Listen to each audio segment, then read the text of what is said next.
شروع اللہ کے پاک نام سے جس نے اس دنیا کو ہمارے لیے مسخر فرمایا۔ درود بر آقا نامدار حضرت محمد مصطفیٰ صلی اللہ علیہ وآلہ وسلم اور ان کی آل پر۔ ہر دم اسی کا ذکر ہے دل کو قرار ہے، ہر دم اسی کا ذکر ہے دل کو قرار ہے، جو یاد سے ہو دور وہی بے قرار ہے۔ ولی کی علامات، ولی کی منازل، ولی کو خوف امید اور غم نہیں۔ ان پر اکثر صوفیاء کرام نے بہت وسیع گفتگو کی ہے، بہت سارے مضامین لکھے گئے ہیں، بہت ساری کتب میں ان کے بارے میں بحث ہوئی ہے، لیکن تصوف کی جانی مانی کتاب رسالہ قشیریہ از مولانا قاسم قشیروی رحمۃ اللہ علیہ نے ان ولی کی علامات، ولی کی منازل، ولی کو خوف امید اور غم نہیں کے بارے میں رسالہ قشیریہ میں صفحہ نمبر 462 میں لکھا ہے کہ ولی کی 3 علامات ہیں، ولی کی 3 علامات ہیں۔ اللہ کے ساتھ مشغولیت پہلی علامت، اللہ کی طرف بھاگنا دوسری علامت، اللہ ہی کی فکر تیسری علامت۔ پھر میں بتا دیتا ہوں، ولی کی 3 علامات ہیں، اللہ کے ساتھ مشغولیت، اللہ کی طرف بھاگنا دوسری، اللہ ہی کی فکر تیسری۔ ولی کی منازل کیا ہیں؟ مولانا قاسم قشیروی رحمۃ اللہ علیہ لکھتے ہیں کہ حضرت حضار فرماتے ہیں جب اللہ اپنے بندوں میں سے کسی کو دوست بنانا چاہتا ہے تو اس کے لیے اپنے ذکر کے دروازے کھول دیتا ہے۔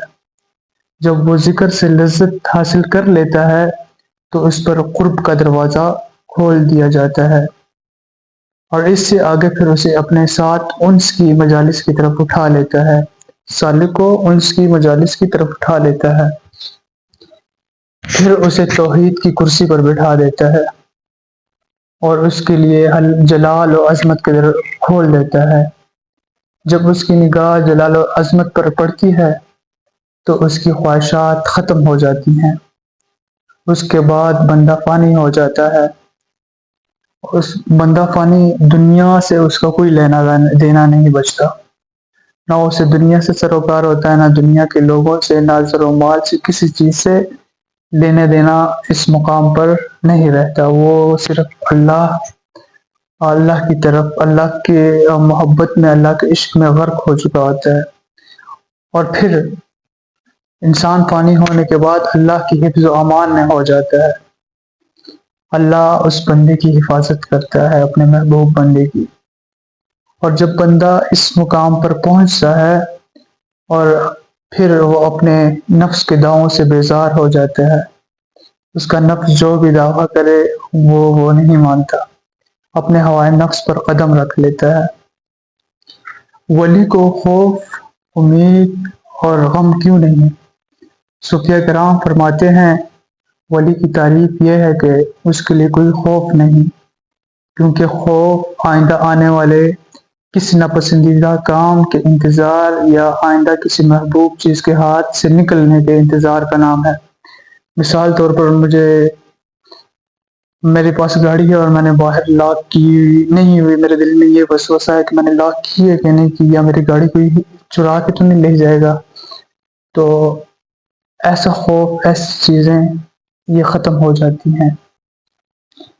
اور ولی اپنے وقت کا پابند ہوتا ہے، اس کے لیے مستقبل کوئی چیز نہیں کہ اس سے خوف محسوس کرے، اس کا مستقبل صرف اللہ سے عشق ہوتا ہے ولی کا، اور وہ اللہ کے سوا کسی چیز کے بارے میں نہیں سوچتا، کسی چیز کے چھن جانے کے بارے میں نہیں سوچتا، کسی چیز کے آنے کے بارے میں نہیں سوچتا، وہ ان چیزوں سے مبرہ ہو جاتا ہے۔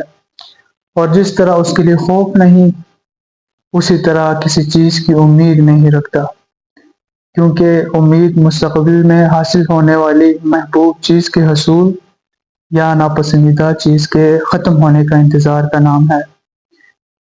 اور یہ کام دوسرے وقت میں، کیونکہ ولی کے پاس وقت ہوتا ہی نہیں، وہ تو اللہ کی یاد میں مشغول رہتا ہے، انہیں گاڑی، گھر یا مکان یا کسی چیز میں انٹرسٹ نہیں ہوتا، تو وہ اپنا سارا وقت اللہ کو دے رہا ہوتا ہے، تو ان چیزوں کے پاس ان چیزوں کے لیے ولی کے پاس وقت نہیں ہوتا۔ اس طرح ولی کے لیے غم یعنی حزن بھی نہیں، کیونکہ حزن دل کی سختی کو کہتے ہیں، اور جو شخص رضا کی روشنی اور مقافیت کی ٹھنڈک میں ہو اس کے لیے غم کیسا۔ وہ اللہ کی رضا میں راضی رہتا ہے ولی، اسے نہ کسی چیز کے چھن جانے کا ڈر ہوتا ہے، نہ کسی چیز کے حاصل کرنے کا کوئی ارادہ ہوتا ہے۔ وہ اللہ کی رضا میں خوش رہتا ہے، اللہ جس حال میں رکھتا ہے وہ راضی رہتا ہے۔ اللہ کوئی چیز لے بھی لے تو وہ گلہ نہیں کرتا، اللہ کوئی چیز دے بھی دے تو وہ دوسروں میں بانٹ دیتا ہے۔ تو ویڈیو کا اختتام اس خوبصورت بات کے ساتھ، ہدایت ان کا دروازہ کھٹکھٹاتی ہے جو ہدایت کے طلبگار ہوں۔ اگلی ویڈیو تک کے لیے اللہ حافظ۔